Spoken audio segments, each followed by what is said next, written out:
We are back, and we're here to talk about SummerSlam. And I actually saw the rest of this. The pay-per-view I bought started like 20 minutes late, but someone actually managed to pass me a short video showing me the first match. So, SummerSlam. I don't know why I said this was a much better show. This was not a very good show. Actually, what was funny was I came away from this one kind of liking it, and you kind of talked me out of it. I hated you for that. I was like, shut up! I kind of liked it. But now you kind of made me turn on it. The first match of the show was Dolph Ziggler versus Kobe Johnston for the Intercontinental Championship. Was it? Yeah, Intercontinental Championship. This was a good match. What's funny is I didn't used to give a shit about Dolph Ziggler. You still don't. I don't. But I kind of like what they're doing with Dolph Ziggler. It's taken a lot of work for them to get Dolph Ziggler over, especially with the sleeper hold. They're trying to put over the sleeper hold as kind of his big death blow, which is an uphill climb, because the sleeper hold has not been a legitimate finishing move in a long time. But they're making it work for him. The man still doesn't have any personality for me. This is his character. I think if one thing has to change about that guy... Has he said anything? Has he done anything? What is he about? What is he doing? I don't care. He does this. I think he's making a lot out of a lot of detriments. One thing, I don't like his hair. He does this thing where he bleaches his hair like platinum yellow, and it can't be good what he's doing to his hair. I don't normally talk about the hair, but it looks bad. And when he comes out, it looks all slicked back. It looks pretty good. But over the course of a match, the damage he's done to his hair is so bad. When he's done with a match, it's like standing out in all directions. Like the gel he's put in his hair. It doesn't even take 5 minutes. It's like the first bump. Yeah, his hair, it just doesn't like to lay like that. It's not anywhere near what his hair should naturally look like. So he bleaches the shit out of it. He destroys it. He physically destroys his hair, and he gels the crap out of it, it looks like. So it just, like, when he's done with the match, he looks like a fucking nightmare. He looks like a psycho clown is what he looks like. So that's the first thing that's got to change. The second thing is Vicky Guerrero. I don't know why they keep doing this thing with Vicky Guerrero where she's routinely, like, she has to be boning some wrestler at one point or another, because that's the whole story, is, like, she's currently humping Dolph Ziggler. And they're always questioning on whether or not she has, like, objectivity and stuff like that. Definitely not. Hang on a second. Miles is getting a call. Sorry about that. That was Dixie telling me she's crazy about me. I'm going to actually move on because I don't want to dwell on this whole thing about Vicky Guerrero, because either you can tolerate her or you really can't. If you don't like Dolph Ziggler, you got nothing out of this match. What was funny was, about this match, Kofi, the last 2 weeks on television, Kofi has been doing this thing where he's been, like, flipping out and going crazy. He didn't do that this match. They almost, like, completely forgot about that. And, in fact, the announcers were asking, like, where's that mean streak we've been seeing from Kofi? And, like, even Striker's like, I don't know. So Dolph has his sleeper locked in. Nexus comes out and beats up everybody. And they say, like, Wade Barrett says, like, WWE doesn't have a chance. They're not united. They're not going to do shit, so they can't be. It was okay. Again, this is probably something you had a bigger problem with than I did, just because this was building towards the main event. I didn't mind this so much, but I definitely agree with the concept that you don't like any kind of disqualification or no contest finishes on a pay-per-view. Oh my god! Hang on a second, guys. This is a really professional operation we're running here. Yes, we could have stopped and gone back and just re-recorded this, but I believe in plowing straight through, because this is live. This is as live as it gets, except for the parts where we cut. So, you don't like it when there's any kind of no contest or DQ finishes, and by and large, I agree with you. Pay-per-view is when you buy a show to not see the screwjob finishes. Ordinarily, I agree with you. This was okay, in my opinion, because it was a good match. And really, I don't need to see the title flip-flop between Dolph and Kofi anymore. So I was like, you know what, fine. Well, you want to see a conclusion. That's what you're paying for. You do. And if you just want to have Nexus beat up people, you can have Nexus beat up anyone. You can have the Nexus beat up the next match, which was the Divas Championship. and I thought, man, this is really early in the show to be throwing in the bathroom break, but whatever. It was Alicia Fox versus the returning Melina. And you probably didn't see that much of this because we got the end of it. I saw the first part of it. Melina's got these weird flesh-colored tights that have these gold crosses over her vag and butt cheeks. It was kind of a disturbing effect to me. It actually reminded me of the Rick Rude thing I was talking about earlier.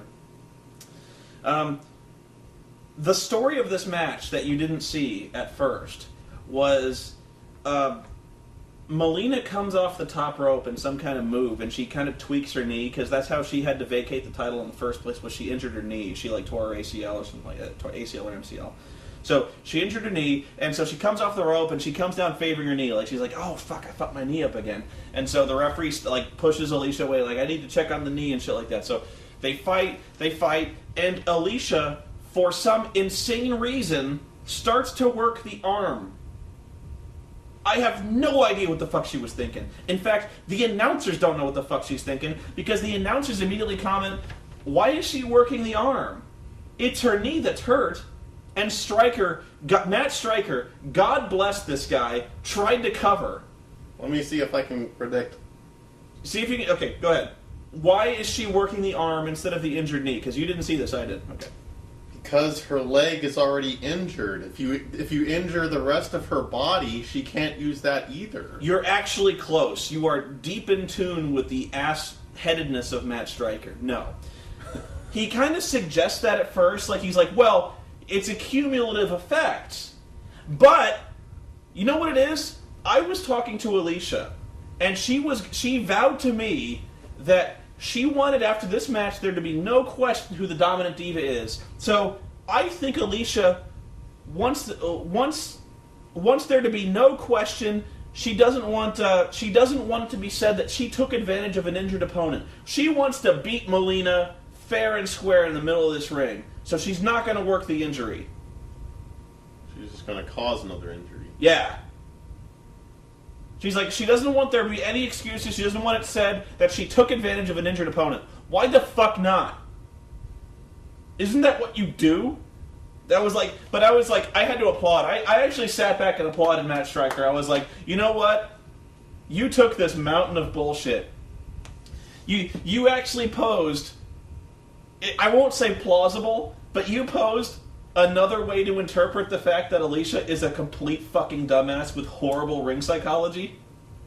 So if you were insane, like if you were looking for some reason, any reason why Alicia's being a dumbass, that was it.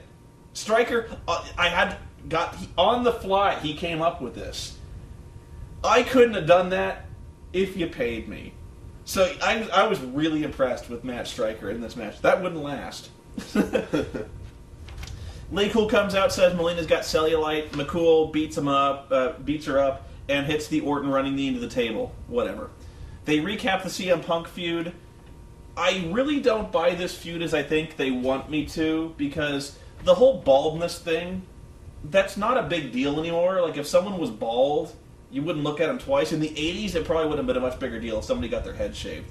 But, like, Matt Striker's trying to spin this, like, CM Punk equates baldness with shame and weakness, and I'm like, whatever. I was mentioning but it seems to have more of an impact in wrestling, because when you shave someone, they lose their hair forever. Yeah. Like, Kurt still hasn't recovered from his, he never got it back. Yeah, and what was funny was, CM Punk got his head shaved, and he gets unmasked by the Big Show, what was it, like 3.5 weeks later? He's still bald. So, like, his hair in 3 weeks never grew back. But now it's growing back. He's actually got, like, a 1/4-inch stubble on his head now. But in that meantime, like, little known fact, when you shave your head, there's, like, a 3-week delay period before the hair starts growing again. Not many people know this. The story is that the Straight Edge Society broke Big Show's hand, and so he couldn't use his knockout punch in this handicap match between Big Show and all 3 men of the Straight Edge Society.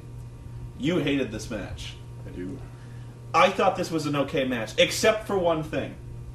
Big Show comes out. He's got a cast on his hand, or he's got like some heavy bandages on his hand. The trainer comes out and cuts the bandages off. Stryker immediately says, well, you know what this means? Big Show's hand is completely healed. And I was like, how? they were talking about how he had broken, like, carpals. He had torn ligaments and shit like that. He had broken bones in his hand. So apparently Big Show has Wolverine's mutant healing factor. He can regenerate broken bones in 2 weeks. I don't know. This was dumb. And you didn't like this match at all, because basically what happens is they fight for a while, but essentially Big Show dominated almost this entire show. And it was really only a short flurry of offense that Punk got in when he managed to kick Big Show in the head and kind of knock him silly, and hit several running knees to the head. And this is where Stryker immediately got back on my shit list. He kicks Show in the head. Show goes in the corner. Then he starts doing these running knee lifts to Show in the corner in the head. He starts doing the thing where he throws his knee and hits the guy in the head. And Stryker suggests that, that looks like it really hurts. I think Punk might have something loaded in his knee pad. 2 things. It's really weird when the heel commentator is suggesting that the heel in the match might be cheating. 2. Over the course of like a month and a half, Matt Stryker has been obsessing over Dashing Cody Rhodes not wearing knee pads. And the only reason he could give as to why it might be a positive is because when you've got the sharp points on your knees, when you hit somebody with your knee, it hurts way more. And now Matt Stryker is suggesting that CM Punk hitting Show in the knee hurts more because he's got stuff in his knee pad. What the fuck, Matt Stryker? Shut the fuck up. I hate it because you bury all 3 men. Yeah, let me tell how it finished. They throw CM Punk over... Big Show throws CM Punk over the top rope. Punk is like, fuck it, I had enough of this. He walks out. So he basically abandons the Straight Edge Society. Show kills Luke Gallows, chokeslams Joey Mercury on Gallows, pins them both. Burial. I mean, CM Punk was your heavyweight champion at one point, and now we're led to believe that he and 2 other men can't beat 1 man. I don't care how big he is. 3 men. The fact that 3 men cannot beat 1 man, that's bullshit.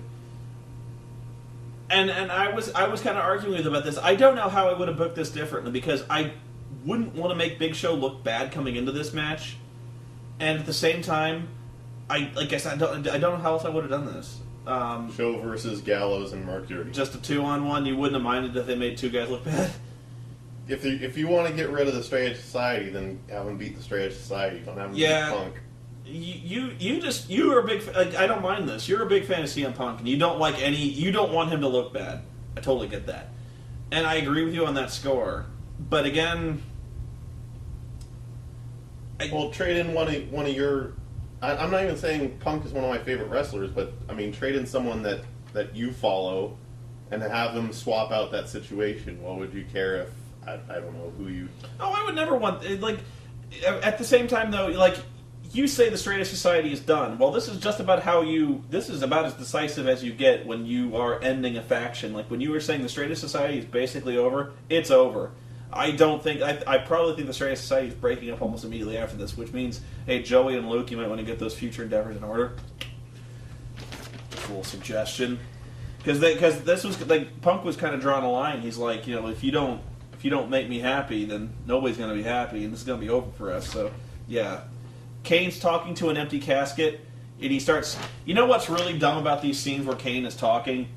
Every time Kane's talking to a casket or he's in the ring, it's accompanied by, this Dark Shadows organ choir music that makes it sound like he's, a movie trailer or something like that. It's really beyond stupid. Does he set that music for ambiance? Does he, have a little tape recorder in the back he sets off when he's about to talk? So, he starts screaming at his casket. If you've seen it once, you've seen it 1,000 times. Sheamus wants an alliance, saying, they'd be unstoppable if they teamed up. Sheamus says he's the real Big Red Monster, and Kane had better stay the hell out of his way, because Kane's like, I don't want to fucking do it. Miz comes out and says he's the 7th man on the team. He says Cena got on his knees and wept.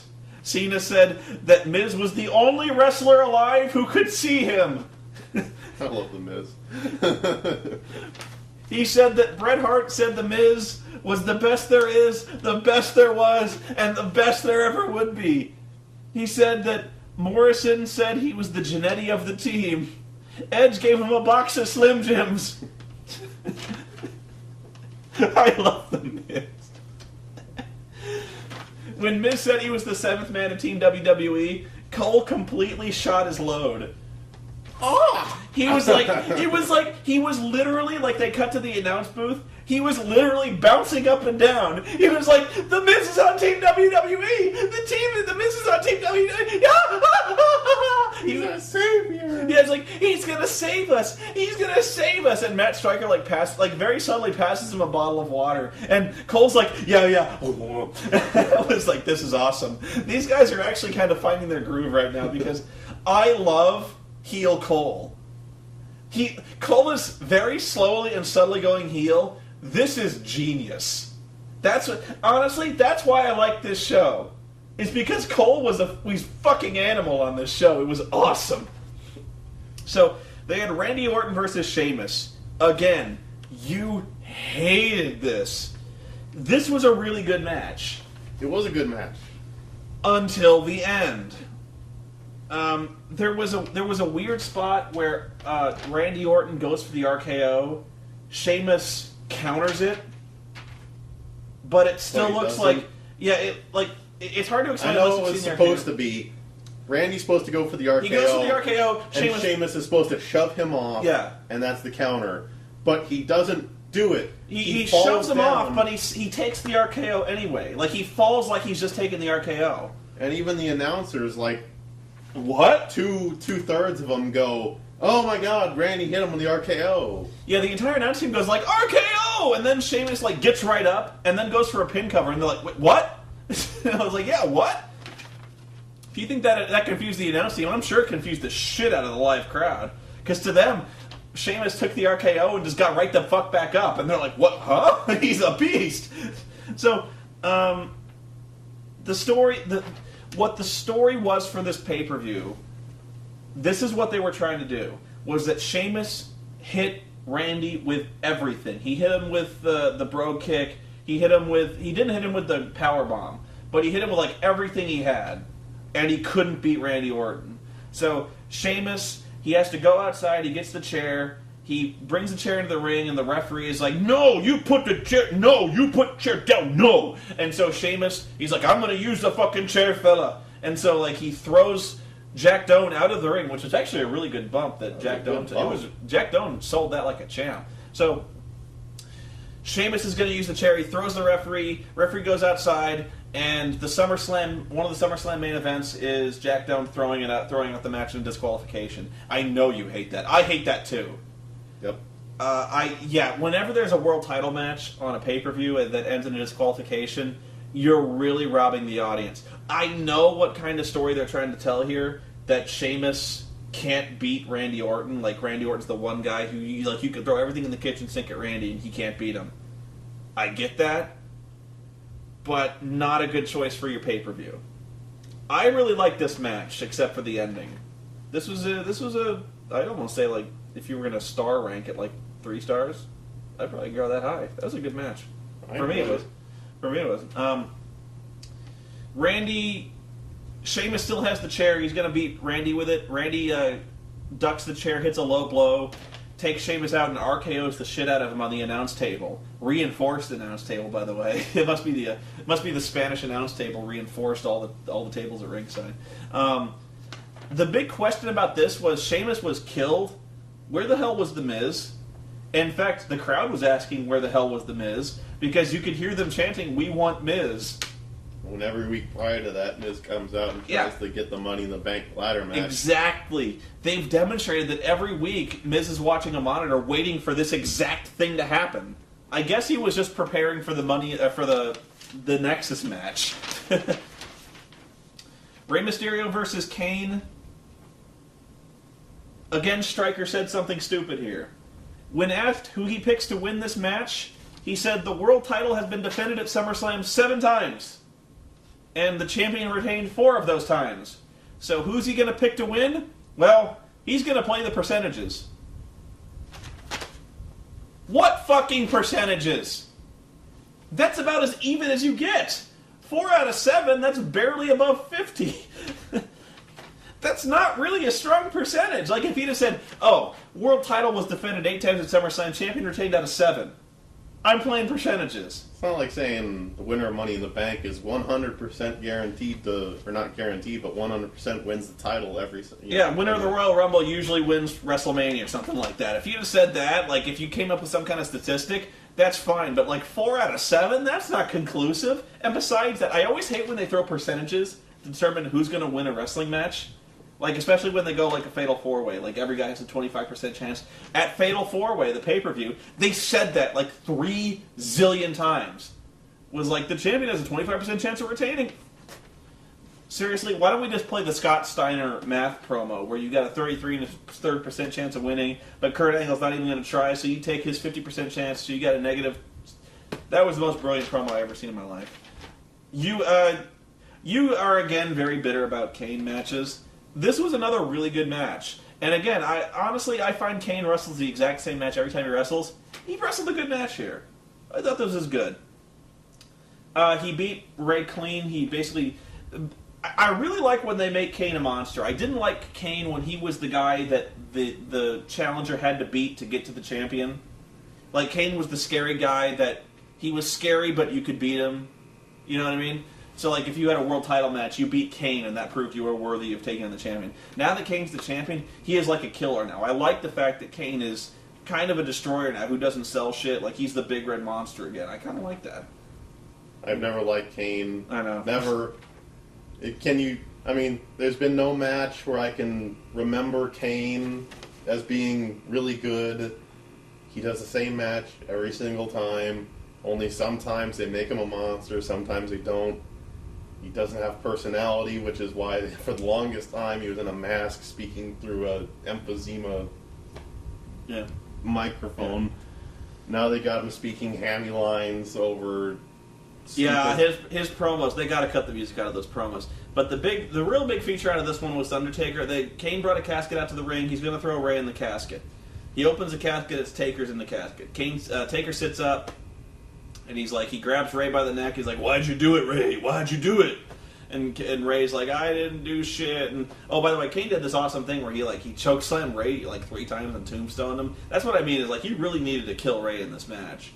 So I thought that was good. But Taker comes up, he's back, and he don't look so good. And I've actually read a report where they're like, Taker looks bad. He was supposed to look bad, and actually it played into the storyline they were trying to tell here, where Taker knows it was Kane who put him in a vegetative state. So Taker turns on Kane, grabs him by the throat, and Kane at first is like, no, he's got me by the throat, I can't fight this, he's too strong. And then Kane's like, wait, you're not choking me for shit. So Kane gets this smile on his face, grabs Taker by the throat, rips Taker's hand off his throat like he's nothing, pulls him around and just tombstones the shit out of Taker.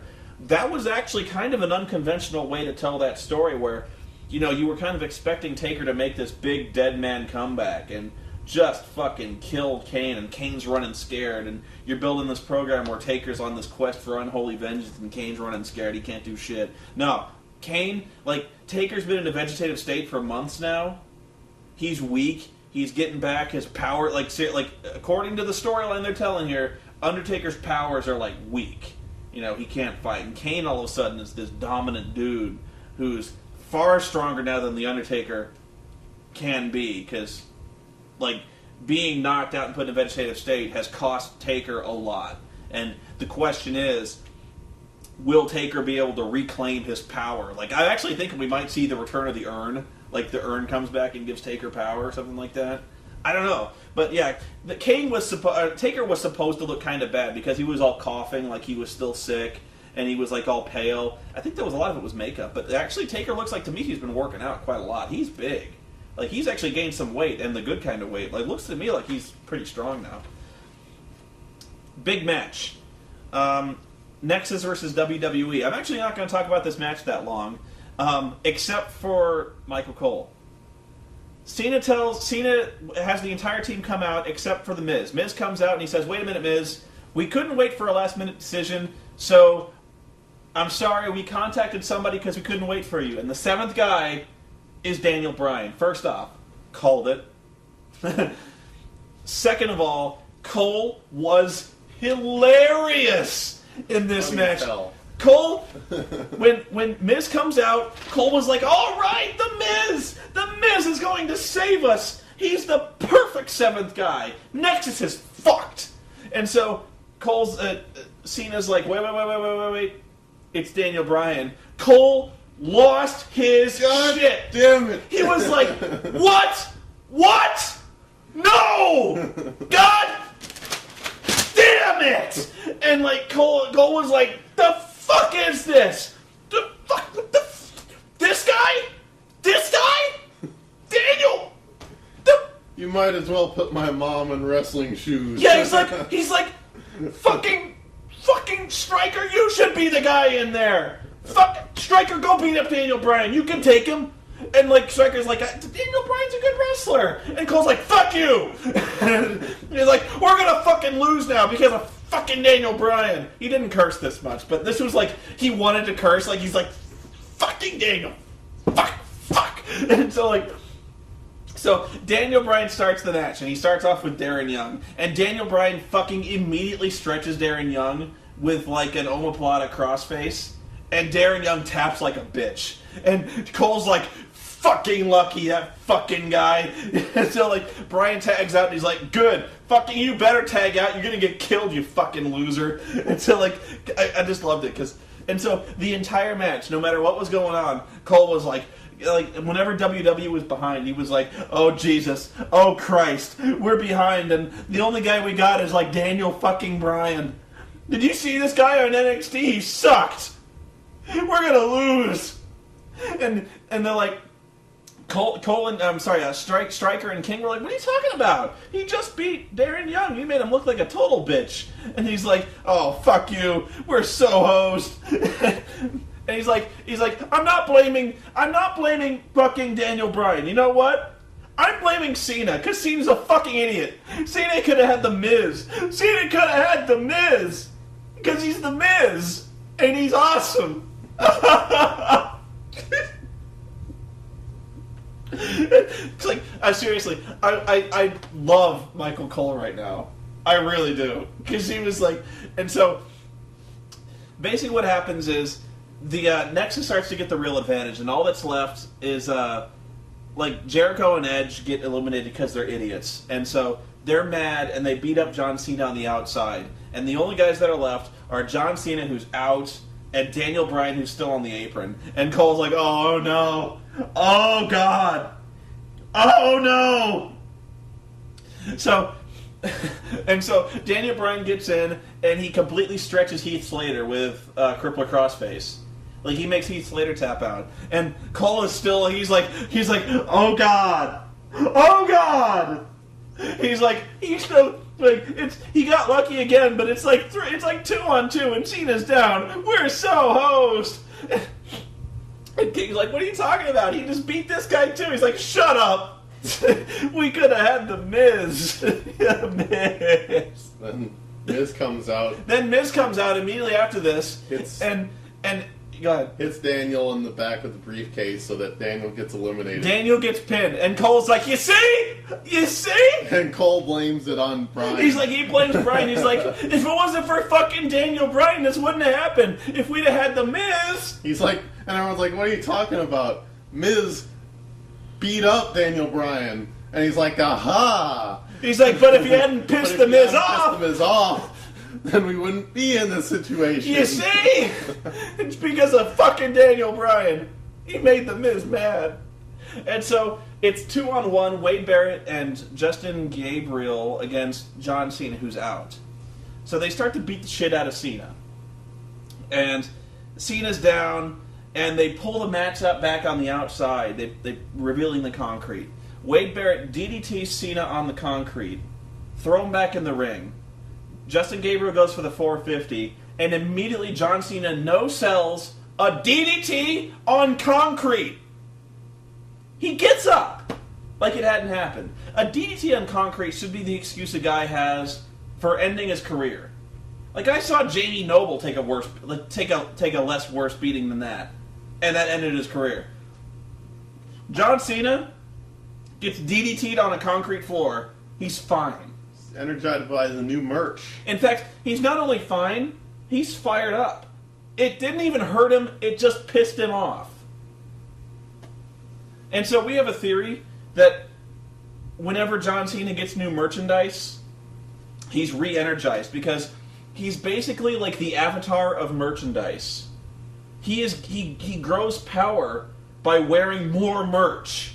So you'll notice I remember when like Superman Returns, when he's all weak and he flies up and he gets power from the first yellow sun. It's like whenever his powers are running low, like when the orange shirts aren't really cutting anymore, he has to go re-energize. So he has purple shirts he's got now. Purple merch. Purple merch. I got the purple merch. In addition, he's selling a movie now too. And he's got a movie. That's a double whammy. I can't lose. That's like 2 cans of spinach. He's like, bam! Movie, merch. He's like, I can't lose, I got a movie. It's legendary. In theaters. Or is it in theaters? It's probably direct to video. He's like, no, it's gonna be in theaters. He's like, merch, movie. Oh, the only thing I sell is t-shirts and armbands. WWEshopzone.com. He's got like 5 armbands on. He's got like an armor of merchandise. He's got the hat. He's got a hat. The only thing he needs underwear, and he needs to make, seriously, the one thing he's missing out on is John Cena shorts with some kind of like hand on his ass or. Shawn Michaels was actually wearing armbands around his legs. Yeah, he was actually one-upping John Cena. Yeah, in that the rule of merch also applied to DX because Shawn Michaels had merch, and Shawn Michaels was wearing the armbands on his legs. So the guy who goes to the ring wearing more merch is going to win. So he no-sells the DDT on Concrete, pins Gabriel after the missed 450, and immediately makes Wade Barrett look like a complete jackass by putting him in the STFU and tapping him out. WWE wins. And still, Cole is like, we would have won more if we hadn't had Daniel Bryan. I love this guy. But, yeah, I think when I came away from this match, I was still laughing my balls off at Michael Cole, and you're like, this show sucked. And I'm like, it didn't suck. It was Michael Cole being funny. And so, you're like, no, it was bad.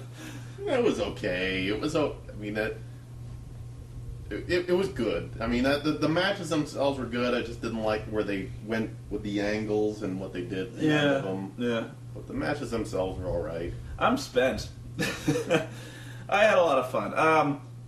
Would I suggest buying a replay?